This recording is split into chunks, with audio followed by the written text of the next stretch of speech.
Antes de tudo, quero agradecer a Deus por revelar o grande segredo para mim.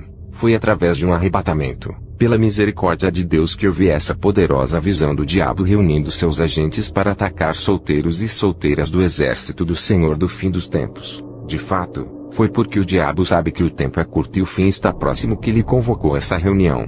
Portanto, ele está trabalhando muito duro para superar todos os soldados do exército do tempo do fim em todas as nações. No entanto, oro para que a misericórdia do Senhor nos impeça de cair nas armadilhas do diabo. Também exorto que quem tem ouvidos ouça o que o Espírito está dizendo nesta revelação e preste atenção. Apocalipse 2:29. Agora, vou lhes contar as coisas que vi no arrebatamento. Primeiro eu vi o diabo com muita raiva em seu trono. Saiba que o diabo estava com raiva porque ele sabe que algo grande está para acontecer na terra. Especificamente, um grande avivamento varrerá a terra e causará um abalo espiritual, onde aqueles que obedecem ao Senhor antes da chegada do grande dia de trevas serão resgatados. Portanto, é importante ser sábio, e temer ao Senhor é o princípio da sabedoria. Provérbios 9:10. Portanto, na última hora todos devemos temer ao Senhor e sermos sábios. Então, enquanto eu continuava assistindo, o diabo em grande raiva convocou uma reunião urgente com todos os demônios e agentes de alto escalão no reino das trevas. E quando eles se reuniram eram como areias do mar, haviam tantos deles.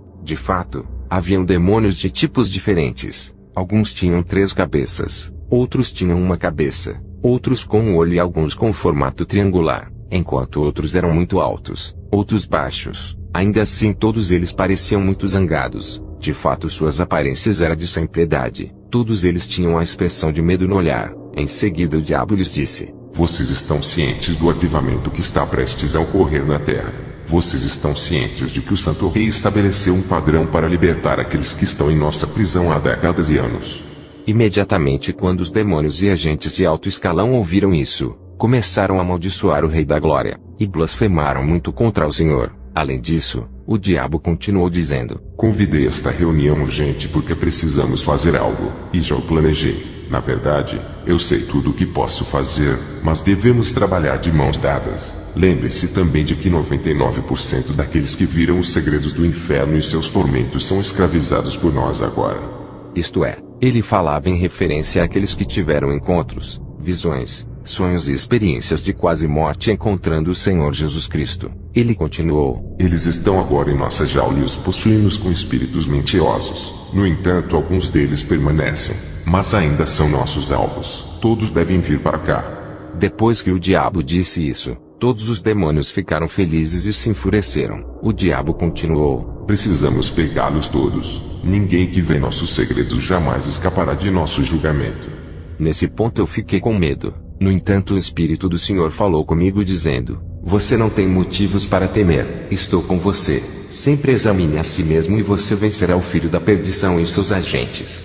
Depois disso meu medo foi aliviado. Ainda assim, peço aos cristãos de todo o mundo que orem pelos visionários e os verdadeiros servos do Senhor que pregam a santidade, porque o diabo está nos procurando. De fato ele conseguiu alguns, mas suas orações ainda podem libertá-los da gaiola do diabo. Ainda assim o tempo é curto, e o diabo sabe disso. Portanto, também devemos trabalhar no curto espaço de tempo que resta para resgatar os presos na prisão do diabo. Portanto, vamos convocar uma assembleia solene para arrependimento e retorno ao primeiro amor em Cristo Jesus, porque o inimigo está em guerra contra o povo de Deus, como está escrito, e o dragão se indignou contra a mulher, e foi fazer guerra ao restante de sua descendência que guarda os mandamentos de Deus e tem o testemunho de Jesus Cristo. Apocalipse 12:17. Sabendo disso, a Bíblia nos diz para ficarmos de guarda. Fique sóbrio, fique vigilante, porque o teu adversário, o diabo, anda como leão que ruge procurando a quem possa devorar. 1 Pedro 5:8.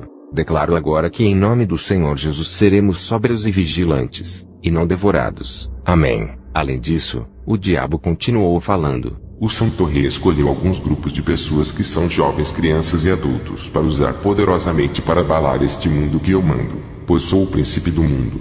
Ao dizer isso, o diabo falou com grande orgulho. Ele se colocou na posição de Deus, e depois se elogiou por ter ferido com sucesso a vida espiritual de muitos cristãos. Mas foi esse mesmo orgulho que fez o diabo ser expulso do céu. Tu eras o querubim ungido para cobrir, e te estabeleci. No monte santo de Deus estavas, no meio das pedras afogueadas andavas, perfeito eras nos teus caminhos desde o dia em que foste criado, até que se achou iniquidade em ti. Na multiplicação do teu comércio encheram o teu interior de violência e pecaste. Por isso te lancei, profanado do monte de Deus, e te fiz perecer, ó querubim cobridor, do meio das pedras afogueadas. Elevou-se o teu coração por causa da tua formosura, corrompeste a tua sabedoria por causa do teu resplendor. Por terra te lancei, diante dos reis te pus para que olhem para ti. Ezequiel 28, 14-17. O diabo explicou ainda mais dizendo: Quanto aos jovens, aqui está o meu plano, vão e casem-se com eles, entre nas igrejas e finjam ser um irmão ou irmã convertidos. Enganem-os ao fazerem uma confissão falsa de fé, e sempre que você estiver conversando com eles, olhe nos olhos deles. Quando os seus olhos se conectam, uma flecha atinge os seus olhos espirituais, para que eles tenham sonhos falsos mostrando que você é o marido ou a esposa escolhidos. O diabo então fez uma observação dizendo: Alguns de vocês estarão na posição de pai ou mãe para o casamento e a introdução.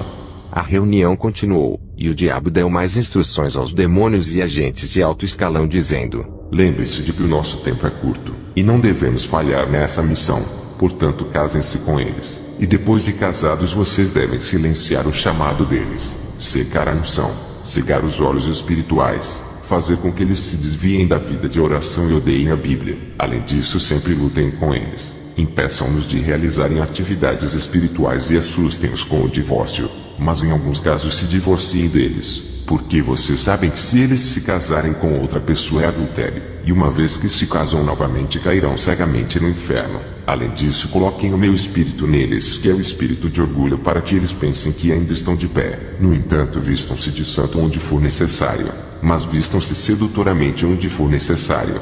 Além disso, falem sagradamente onde for necessário, mas falem imoralmente onde for necessário. Além disso, juntem-se aos obreiros da igreja, mas na maioria das vezes quero que vocês se juntem ao coro. Lembre-se de que somos abençoados com vozes doces, pois já fomos um coro para o Santo Rei, e entre outras coisas os enganamos com grandes enganos, os atraímos à fornicação, os levamos a cobiçar sua beleza, deem a eles falsos sonhos para que eles caiam na sua armadilha. Meu irmão e minha irmã, a Bíblia diz: na verdade é inútil estender-se a rede ante os olhos de qualquer ave. Provérbios 1:17. Portanto, sejamos sábios evitando a armadilha do inimigo que está diante de nós por causa da graça de Deus. Portanto, tenha muito cuidado com aqueles que vêm em nome de um irmão ou irmã santo para se casar com você. Antes disso, antes de iniciar o namoro, ore muito bem para conhecer a mente de Deus a respeito dessa pessoa, porque escolher o parceiro errado nesta última hora é uma bomba relógio que explodirá. Além disso, você deve entender que conhecer a mente de Deus não acontece em um dia, mas é necessário uma oração séria durante um período de tempo, ainda mais sempre que estiver orando sobre o casamento. Por favor, não tenha ninguém em mente, ou você pode sonhar com eles como seu marido ou esposa. Eclesiastes 5:3. Em vez disso, separe-o em jejum. Posteriormente o diabo se dirigiu dizendo: Quanto às crianças, quero que alguns de vocês lidem com isso capturando-os através de desenhos animados, e outros os apoiarão com o meu poder. Dessa forma as crianças serão rebeldes, orgulhosas e desobedientes. E quanto aos adultos que estão no ministério, façam com que seus filhos sejam desobedientes para que isso desgrace o seu ministério. Então em troca esses adultos sempre ficarão zangados. Além disso, ataque-os com orgulho, com amor ao dinheiro e com autoglorificação. Matem o seu dom de discernimento e façam-os mentir. Então quando vocês conseguirem derrubá-los, destruam eles sem perderem tempo. Então na conclusão o diabo acrescentou: Foi por esse motivo que convoquei esta reunião urgente. Vou apoiá-los com todo o poder que tenho. Nós devemos nos vingar porque fomos expulsos do céu. Devemos nos vingar. Lutem com eles. Façam-nos ficarem mornos. Apaguem o fogo deles. Façam-nos ficarem frios espiritualmente. Destruam-os e tragam-os aqui. Vão agora, e desejo-lhes sucesso em suas missões. Portanto, meus irmãos e irmãs, eu os aconselho solenemente a vigiarem e orarem. Por favor, não se manchem com o pecado, mas façam guerra contra as forças das trevas. Resistam ao diabo e ao seu poder e à tentação do pecado. Não deem espaço ao descuido e façam vigílias. Além disso, testem todo espírito para verem se é de Deus. Mas o mais importante, estudem sua Bíblia, e examinem suas vidas diariamente. Deus os abençoe.